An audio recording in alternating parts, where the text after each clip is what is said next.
We have now seen both Sony and Microsoft's press conferences. We see what they both have to offer, so let's see how it affects the constant war between Xbox One and PS4, or should I now just say Xbox One X versus PlayStation 4 Pro.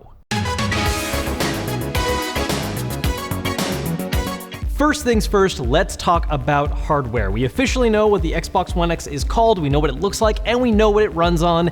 And in complete honesty, it completely blows the PlayStation 4 Pro out of the water when it comes to power. The power to be almighty, the power to be masters of the universe. What? That's a strong statement, man. I mean, it's literally better computer parts across the board. I'll try one more, a little more subdued. To illustrate this, let's break it down to some of the simpler numbers. The Xbox One X has a GPU capable of 6 teraflops, whereas the PlayStation 4 Pro only has 4.2. At the same time, the Xbox One X has 12 gigabytes of RAM, 9 of which is dedicated to gameplay, while the other 3 are reserved for things like the OS and other side functions, while the PS4 Pro just has 8. And what's really the marvel about all of this is despite how much more power the Xbox One X has, it is actually just as small, if not a little smaller than the One S, which is definitely smaller than the PS4 Pro. So it's not only the more powerful system, but it's also the more compact. Now, it's not just the difference in power here that's important, it's how that power is being used. One of the things that was kind of awkward about the PlayStation 4 Pro is that it only showed support for games that had very specific Pro patches. If a game at launch didn't have a Pro patch, it would work on the PS4 Pro just like it would on a PS4 Slim.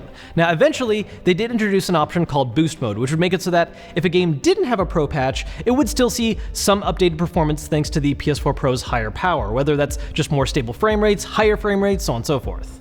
On the other hand, with the Xbox One X, it's effectively always in boost mode. Games are going to see better frame rates, more stable frame rates, everything's going to be better, and in fact, it'll even make use of things like super sampling, so if you don't have a 4K TV, you're gonna get clearer, crisper, better images than you would with a regular Xbox One S. Not to mention, the X features an improved hard drive that does have faster loading times now. Now, of course, one big issue is 4K gaming, the whole reason why these new systems exist in the first place, and it's really interesting to see how Microsoft and Sony have taken very different approaches to this. The Xbox One X is all about true 4K gaming. Microsoft took a look at all the games coming out this recent generation and saw what kind of tech was necessary to push them into native 4K, whereas the PS4 Pro does have some games that display in native 4K resolution, but they're the kind of games that aren't exactly graphic intensive and don't take as much work to do so. Whereas with a lot of bigger AAA titles, they instead make use of a variety of upscaling methods to achieve something that, while not true 4K, is pretty close as far as most people are concerned. Now, all this processing power does come at a cost. Literally, it is going to cost you more money. The Xbox One X is currently listed at a price point of $499, whereas the PS4 Pro came out at a launch price of $399, a whole $100 less. Now, all that being said, hardware is of course important, but what's even more important in my opinion is the software that they are running. So let's see what games each company has announced for the upcoming year that just might affect your decision.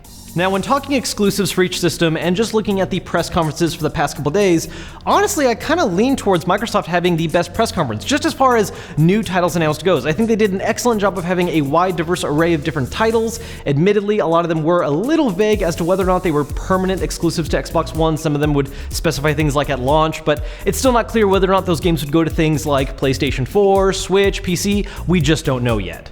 But when we're talking about games that we know for sure are exclusive to Xbox One as well as Windows 10 because Play Anywhere is a thing, we still got some strong titles, including a personal favorite for me, which was Ori and the Will of the Wisps. We got Forza Motorsport 7, which wasn't really a surprise to anyone, but is still great to see. Crackdown 3 is back on. We got new footage for games like State of Decay 2 and Sea of Thieves. And I think a big surprise for a lot of people is that PlayerUnknown's Battlegrounds is actually coming to console exclusively on Xbox One.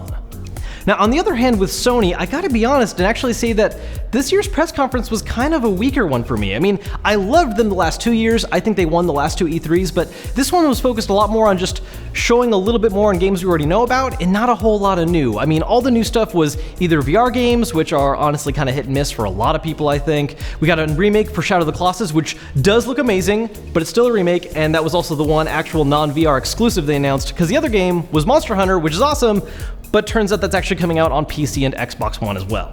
That being said, the new stuff we saw for games we already know about did still look pretty good. You know, I really liked the gameplay for God of War, Spider-Man looked amazing, I liked what I saw for Detroit and Uncharted, didn't really care about Days Gone that much personally, it's just not my kind of game.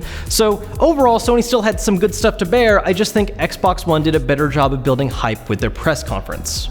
The thing is though, if we're looking at all the games coming out on both systems, I'm still leaning towards Sony having the stronger exclusive library. Like I said, they had a really good last 2 years, and part of that was announcing games that still aren't out yet, that just weren't talked about at this year's E3 and are in the pipeline. Stuff like Death Stranding, the FF7 remake, Last of Us Part 2. There is still a lot of stuff on the way for Sony, so when we look at the full list of exclusives for each system, I still think Sony's winning.